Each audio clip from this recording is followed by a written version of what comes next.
और सबसे पहले बात यूक्रेन पर हमले की।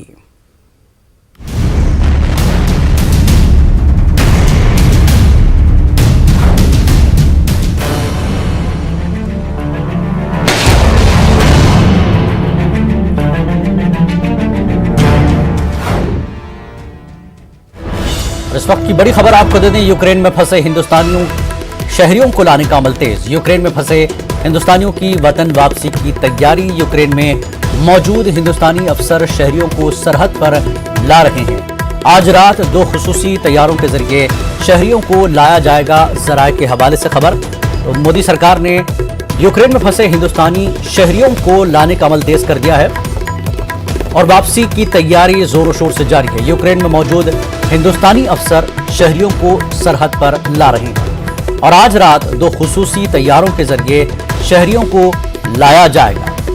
जैसा से लगातार मरकजी सरकार ने एक खुसूसी मीटिंग की और जल्द यह फैसला लिया कि यूक्रेन में फंसे तमाम हिंदुस्तानियों को बहिफाजत वापस निकाला जाए और इस सिलसिले में इस अमल को तेज कर दिया गया है। तो यूक्रेन में फंसे हिंदुस्तानियों की वतन वापसी की तैयारी है। सरहद पर तमाम हिंदुस्तानी शहरियों को लाया जाएगा। तो यूक्रेन में मौजूद जो हिंदुस्तानी अफसर हैं वो हिंदुस्तानी शहरी जो यूक्रेन में फंसे हैं उन्हें यूक्रेन की सरहद पर लाएंगे और आज रात 2 खुसूसी तैयारियों के जरिए शहरियों को लाया जाएगा। बड़ी खबर, आज रात 2 खुसूसी तैयारों के जरिए यूक्रेन में फंसे हिंदुस्तानी शहरियों को लाया जाएगा। यूक्रेन में मौजूद हिंदुस्तानी अफसर शहरियों को सरहद पर ला रहे हैं यूक्रेन के, और वहीं से ये हिंदुस्तानियों की वतन वापसी की तैयारी है और इस अमल को तेज कर दिया गया है।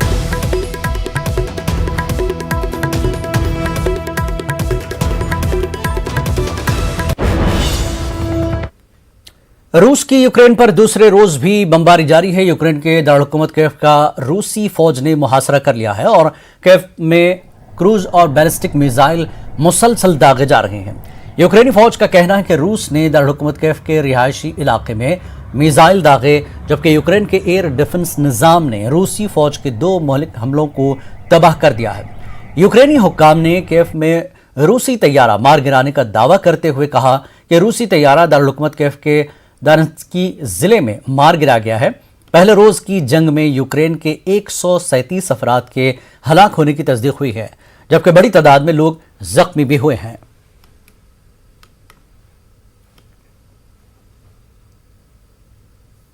यूक्रेन के सदर व्लादिमीर ज़ेलेंस्की ने आलमी बिरादरी से शिकवा किया कि उसने रूस से लड़ने के लिए यूक्रेन को तनहा छोड़ दिया है। ज़ेलेंस्की ने कहा कि हम अकेले लड़ रहे हैं, लेकिन हम झुकेंगे नहीं बल्कि पूरी ताकत से मुकाबला करेंगे। उन्होंने कहा कि यूक्रेन की फौज और यहां के अवाम अकेले रूसी फौज का मुकाबला कर रहे हैं। यूक्रेन के सदर व्लादिमीर ज़ेलेंस्की ने रूस पर लगाई गई पाबंदियों को नाकाफी बताते हुए मगरबी रहनुमाओं से रूसी जारहियत पर काबू पाने के लिए मजीद इक़दाम उठाने का मुतालबा किया। ज़ेलेंस्की ने कहा कि वो अपनी जान को लाख खतरात के बावजूद कीव में मुकीम है और उन्होंने रूसी हुक्काम से मुतालबा किया कि वो जल्द अज जल्द मुज़ाकरात शुरू करें। О 4-й годині російські сили продовжили завдавати ракетних ударів по території України. Вони кажуть, що цивільні об'єкти для них не мішень. Це брехня, насправді вони не розрізняють, у яких районах діяти. По російським ударам, як і вчора, однаково знаходяться військові та цивільні. Мета цієї атаки – тиск. Тиск на вас, громадяни України, тиск на все наше суспільство. Наші хлопці і дівчата, усі захисники України, не дали ворогу реалізувати оперативний замисел вторгнення у перший день. Українці демонструють справжній героїзм. У більшості напрямків ворога зупинили, йдуть бої. Тому атака Росії продовжується із розрахунку, що наші сили будуть втомлені. Але ми не втомлені. और गुजरते वक्त के साथ यूक्रेन के हालात बद से बदतर हो रहे हैं। वहीं यूक्रेन में फंसे हिंदुस्तानी तलबा के तहफ़्फ़ुज़ और अंदेशों को लेकर सरपरस्त परेशान हैं। हिंदुस्तान की मुख्तलिफ रियासतों के तलबा यूक्रेन में तालीम हासिल कर रहे हैं। अब इन तलबा की वापसी के लिए इनके वालिदैन फ़िक्रमंद हैं। सरपरस्तों ने तमाम ही तलबा को बहिफाजत वापस लाने हुकूमत हिंद से मुतालबा किया। तेलंगाना हुकूमत ने दिल्ली और हैदराबाद में हेल्पलाइन सेंटर कायम किए। पंजाब हुकूमत की जानिब से भी हेल्पलाइन नंबर जारी किया गया। तकरीबन 5000 तलबा तमिलनाडु से ताल्लुक़ रखते हैं। तमिलनाडु के वज़ीर आला एम के स्टालिन ने कहा कि रियासत के तमाम तलबा को हुकूमत के खर्च पर वापस लाया जाएगा। वाज़ेह है कि यूक्रेन में 20,000 से ज़ायद हिंदुस्तानी तलबा तालीम हासिल कर रहे हैं। MBBS की पढ़ाई के लिए गए थे। चौथा साल था 29 साल। 4 साल से 4 साल से हमारी इतनी हुई है, बाकी संपर्क सबसे हो चुका उसका। लोगों को तो चिंता ही है कि यहाँ सुरक्षित आ जाए। उसके बाद प्रधानमंत्री नरेंद्र मोदी जी हमारे बच्चे को कम से कम व्यवस्थित और सुरक्षित हमारे घर पे लाके छोड़े। भारत सरकार से हमारा हाथ जोड़ के यही निवेदन है कि हमारे बच्चों को सुरक्षित लाया जाए और हमारे घर छोड़ा जाए। हमारी यही अपील है प्रधानमंत्री से कि सारे बच्चों को सेफली वहाँ से बंकर से निकाला जाए और सब पेरेंट्स को अपने अपने बच्चे सेफली मिल जाए। हालात तो वहाँ के बुरे हैं। हम चाहते हैं कि जल्द से जल्द हमारे बच्चों को वापस बुलाया जाए। वीडियो कॉल में उसने यही कहा कि हमें जल्द से जल्द कोई अरेंजमेंट करके इंडिया वापस बुलाया जाए, गवर्नमेंट को बोला जाए। पीएम मोदी को भी चाहिए कि हमारे बच्चों को वापस लाने में पूरी मदद करें हमारी। 26 को फ्लाइट थी तो उनका कल सुबह से तो एयरपोर्ट उन्होंने बंद कर दिया। अब तो कोई चांस ही नहीं है फ्लाइट्स का। सेंट्रल गवर्नमेंट से यही है कि उनकी सेफ्टी, अभी तो चलो वहाँ पे सिविलियंस थोड़े सेफ हैं, तो उससे ज़्यादा हालात बिगड़ जाएं उससे बेटर है कि आप उनको निकाल लें, पहले वहाँ से इवेपोरेट कर लें। एम्बेसी को उनके फेवर में कुछ सोचना चाहिए। पेरेंट्स के बिना बच्चों का क्या हाल है। हमारी तो देखो गवर्नमेंट से रिक्वेस्ट है कि हमारे बच्चे को सेफ और वापस लाए। और हमें कुछ नहीं चाहिए, हमें कुछ नहीं चाहिए, हमारे बच्चे चाहिए अपने वापस सेफ आने चाहिए वो वापस। कल लास्ट उससे बात हुई रात को, तो वहाँ पे बिजली भी नहीं है और एटीएम से पैसे भी नहीं निकल रहे हैं और खाने पीने में के लिए भी वो थोड़ा सामान जो भी होता है खरीद के रख चुका है। तो काफ़ी बच्चे डरे हुए हैं। उसके ग्रुप में 25 बच्चे हैं। तो बस गवर्नमेंट से अपील है कि जितनी जल्दी हो सबको निकाल लिया जाए।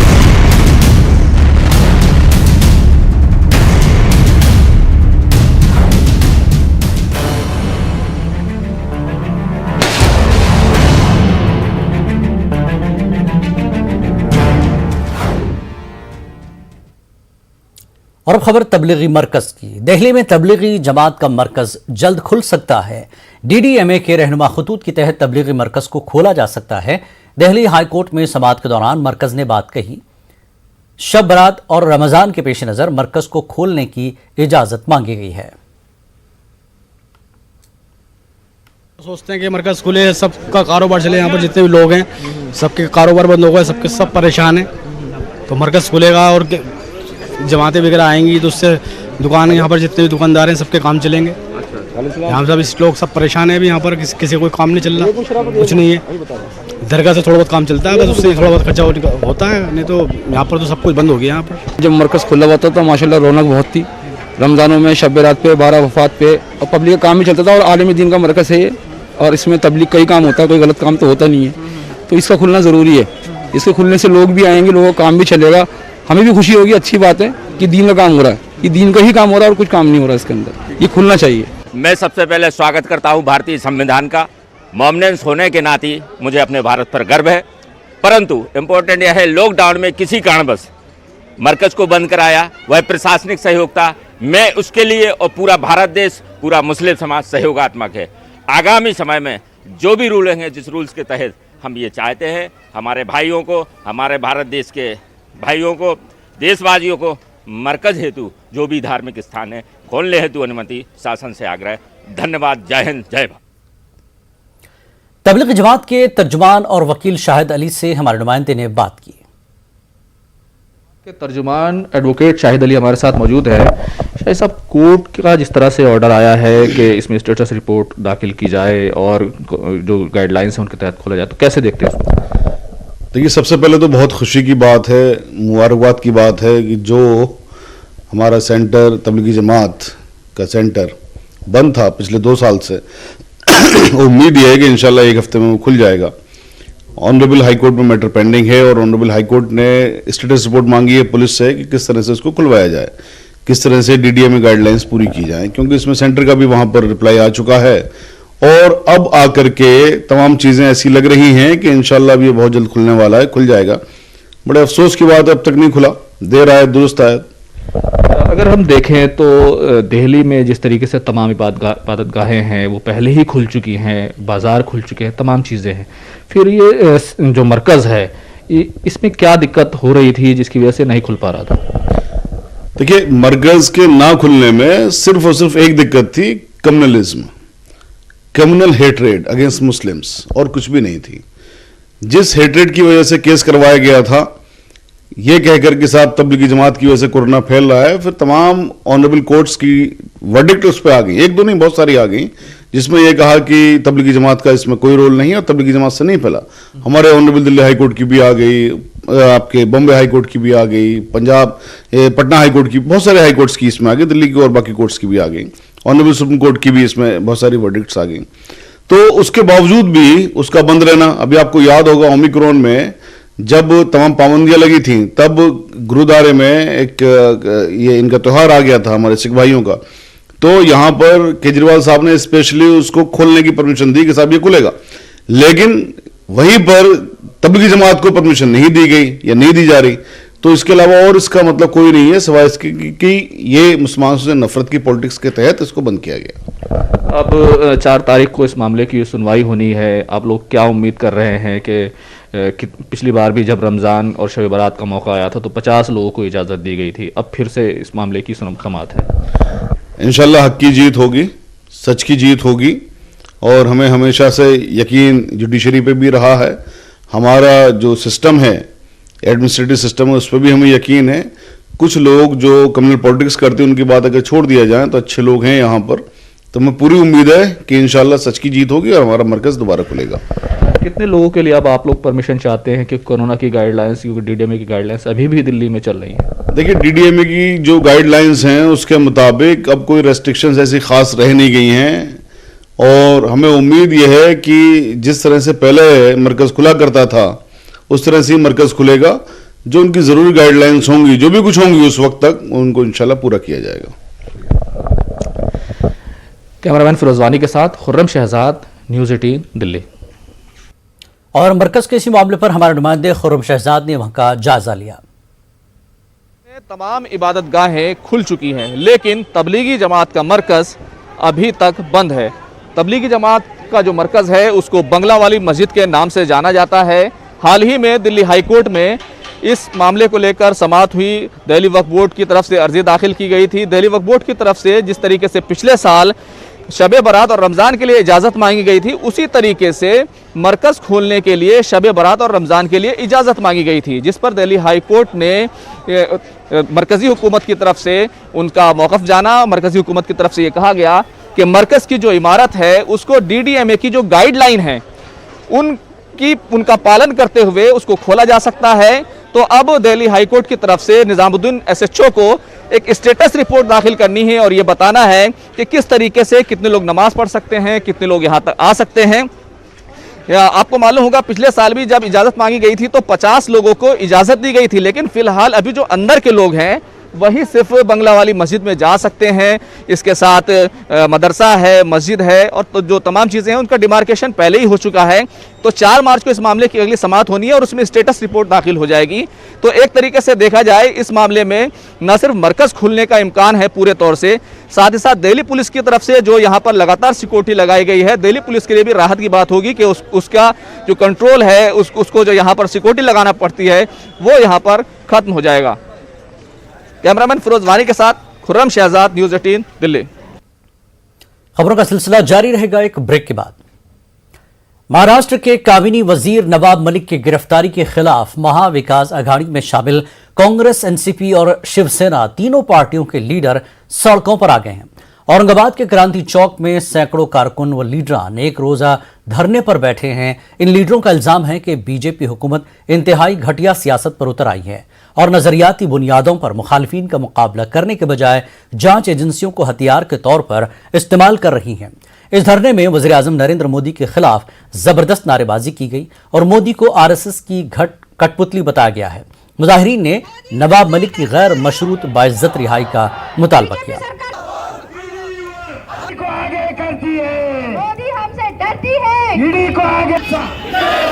हमारे जो जस्ट मंत्री है नवाब मलिक साहब को सुबह 4 बजे इंक्वायरी को लेके जा रहे हैं और नोटिस भी नहीं देते हैं और इसके बाद दोपहर में डिक्लेयर करते हैं, ऐलान करते हैं, उनको अटक हुई। उसके निषेध के अंदर हम महाविकास आघाड़ी की तरफ से कांग्रेस, राष्ट्रवादी कांग्रेस और शिवसेना के सारे नेता कार्यकर्तागण उनके निषेध के तौर पे आज हम लोग यहाँ क्रांति चौक में छत्रपति शिवाजी महाराज के पुतले के सामने बैठे हैं और हम दिन भर ये धरना आंदोलन करने वाले हैं। अभी हमारे महाविकास आघाड़ी लोग घोषणा दे रहे हैं कि केंद्र सरकार और भारतीय जनता पार्टी की सरकार हमसे डरती है, इसलिए ईडी को आगे करती है। भारतीय जनता पार्टी के हमसे काम के आधार पर, विकास के आधार पर, विचार के आधार पर सामने आने की शक्ति नहीं है, ताकत नहीं है। इसलिए भारतीय जनता पार्टी जो ये सेंट्रल एजेंसी है ईडी जैसी, इसका यूज कर रहे हैं और स्पेसिफिक महाविकास आघाड़ी को टारगेट कर रहे हैं। नवाब मलिक साहब को बाइज्जत जल्दी से उनके सारे कोई भी पुरावा न होते हुए अटक किया है, इसका हम निषेध कर रहे हैं। इसके आगे अगर बीजेपी सरकार और किसी को ईडी की नोटिस लगाती है तो महाविकास आघाड़ी सरकार रास्ते पे उतर के ये बीजेपी सरकार को घर वापस भेजने का काम हम लोग करने वाले हैं। औरंगाबाद के चंपा चौक इलाके में दो नौजवानों के तलवारों से गाड़ियों पर हमला करने की वजह से इलाके में कुछ देर के लिए कशीदगी फैल गई थी, लेकिन पुलिस ने फौरी जाए वकूफ पहुंचकर हालात को काबू में कर लिया। बताया जाता है कि मोटरसाइकिल पर सवार दो नामालूम नौजवान तलवार से रास्ते से गुजरने वालों को खौफजदा कर रहे थे। इस दौरान हमलावरों ने मुतादिद ऑटो रिक्शा के शीशे तोड़ दिए। इस वाक़े की इतला मिलते ही बेगमपुरा पुलिस जाए वकूफ पहुंची, लेकिन उस वक्त तक हमलावर फरार हो गए। पुलिस ने नामालूम अफराद के खिलाफ मामला दर्ज किया है, जांच जारी है। मकामी अफराद का कहना है कि हमलावर नशे में चूर थे। कुछ लड़के थे, उन्होंने अभी पब्लिक बता रही है, अभी हम उसके लिए जांच कर रहे हैं। अभी तो कंट्रोल में है, यहाँ पर कुछ हुआ नहीं है। ट्रैफिक जाम हुआ था, वो निकाल दिया है, उसके बारे में पुलिस जांच कर रही है। काचा फोड़ रहे करके मैं भागते आया तो देखा तो मेरी भी रिक्शे कांच फोड़ डाली मेरे साथ और वो भाग गई रही। काय से फोड़े? तलवार से। कितने लोग थे वो? दो जने। क्या कर रहे थे? आपस में झगड़ा कर? नहीं, आपस में झगड़े नहीं कर रहे थे, गाड़ियों को काचा फोड़ रहे थे। अच्छा, वो सीधा आकर क्या गाड़ी? बस गाड़ियों को काचा फोड़। तो आप क्या आराम से खड़े थे? तीसरा आपके ऊपर हमला करे उन्होंने? नहीं, सिर्फ गाड़ियों की वो करे उन्होंने, बाकी किसको नुकसान नहीं पहुंचा। कितने गाड़ियों पे हमला करे? अब ये तो मेरे को भी नहीं मालूम, मेरी तो। गाजियाबाद के थाना विजयनगर के बहरामपुर में बाप और बेटी की लाश मुश्तबा हालत में फंदे से लटकी हुई मिली। इस मामले का इंकशाफ होने के बाद चारों तरफ सनसनी फैल गई। पुलिस पूरे मामले की जांच कर रही है। देखिए, आज सुबह लगभग 9:30 बजे हमारे विजयनगर थाने को ये सूचना आती है कि बहरामपुर में एक कमरे के अंदर एक व्यक्ति और उसकी 1 साल की बच्ची जो है रस्सी से लटके हुए मिले हैं। तत्काल मौके पर जब विजयनगर पुलिस आती है गाजियाबाद की, तो हम लोग मौके पे ये पाते हैं कि अमित चौहान नामक व्यक्ति हैं जो कि एक पेट्रोल पंप पे कार्यरत थे, वहाँ पे सेल्समैन थे और इनके परिवार में ये और इनकी वाइफ और इनकी 1 साल की बच्ची रहती थी। और रात में इनकी बीवी से जो इनकी बीवी बता रही है, मृतक की बीवी बता रही है कि इनकी पति से कुछ कहा सुनी हुई शराब पीने को लेके जो आए दिन होती रहती थी। फिर इन लोग साथ में सोए हैं, इनकी पत्नी को पता नहीं चला कब वो जो है अपने उठे और अपनी 1 साल की बच्ची को उठा के बगल वाले कमरे में लेके आए, जैसा कि आप लोग देख सकते हैं। और यहाँ के उन्होंने रस्सी से पहले बच्ची को फंदा लगाया है, उसके बाद अपने को फंदा लगा लिया, जैसा कि मृतक की पत्नी बता रही है। बॉडी को हमने पंचायतनामे के बाद पोस्टमार्टम के लिए भेजा है। पोस्टमार्टम रिपोर्ट आने के बाद ही हम किसी कोरोना वबा की तीसरी लहर की शुरुआत से कबल ही कोरोना इन्फेक्शन की जांच के लिए अलामती और गैर अलामती रैंडम टेस्टिंग का सिलसिला जारी है। गुज़श्ता 2 माह में पहली मरतबा मेरठ में कोरोना इन्फेक्शन का एक भी मामला दर्ज न होने से महकमे सेहत ने राहत की सांस ली। वहीं कोरोना मामलों में कमी के बाद से यूपी हुकूमत ने भी कोरोना पाबंदियों में काफ़ी राहत दी है। खास तौर पर रात का कर्फ्यू खत्म किए जाने के बाद से होटल मालिकान और दुकानदार भी खुश है और अब कारोबार के धीरे धीरे पटरी पर लौटने से आने वाले दिनों में हालात के और बेहतर होने की उम्मीद कर रहे हैं।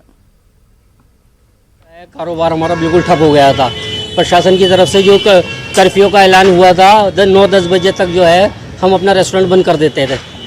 अब अल्लाह का शुक्र है कि 1-2 बजे तक जो है हम काम कर रहे हैं। अब धीरे धीरे पटरी पर माहौल आ रहा है।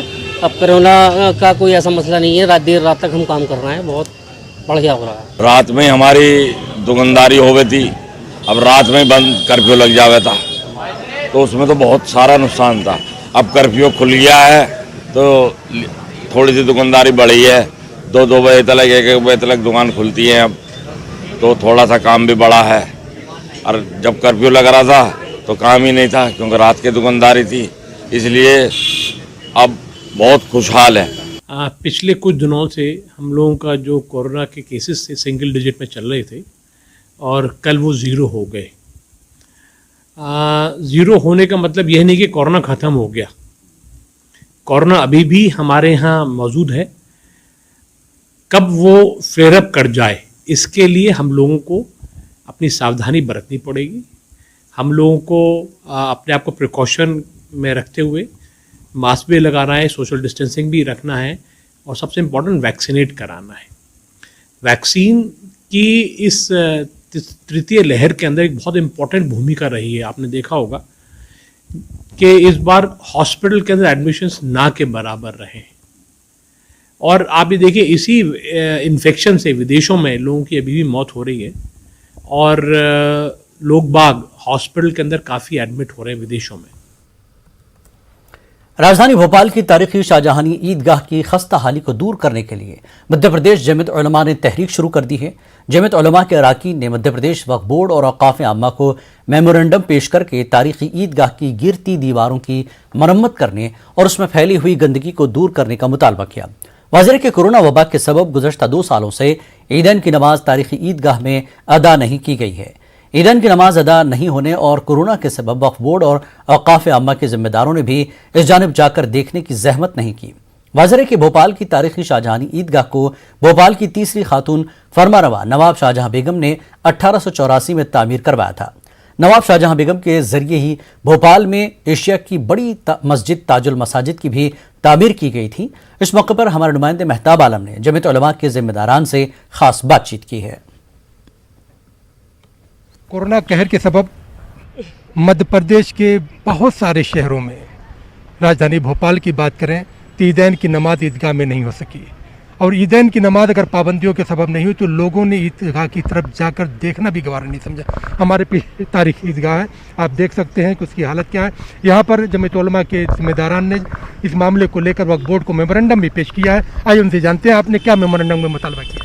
बिस्मिल्लाहिर्रहमानिर्रहीम। देखिए, जमीयत उलमा मध्य प्रदेश के ज़रिए अरसे दराज से मुतालबा किया जा रहा है और अभी पिछले 2 सालों से जो है ईदगाह में जो है नमाज भी नहीं हो पाई। पर इसका ये मतलब नहीं है कि इसका अगर इस्तेमाल नहीं हुआ है तो इसको बिल्कुल ही वो छोड़ दिया जाए, इसकी तरफ तवज्जो देना चाहिए। हाँ, कल हमने जो है यहाँ मेमोरेंडम दिया है मध्य प्रदेश वक्फ बोर्ड को कि ईदगाह जो है लॉकडाउन की वजह से पूरी और ज़्यादा बद से बदतर हालत में हो गई है, इसको फौरी तौर पर तवज्जो दी जाए और इसका जो है तहफ़्फ़ुज़ फराहम किया जाए। और अगर मध्य प्रदेश वक्फ बोर्ड अगर इसमें नाकाम साबित हो रही है तो आवाम के ज़रिए मदद ली जाए। आवाम इसके लिए तैयार है, इंशाल्लाह इसको पूरा तहफ़्फ़ुज़ फराहम करेगी। मध्य प्रदेश वक्फ बोर्ड के ज़रिए लिखित रूप में हमें दिया जाए। खबरनामे में फिलहाल इतना ही। आदाब।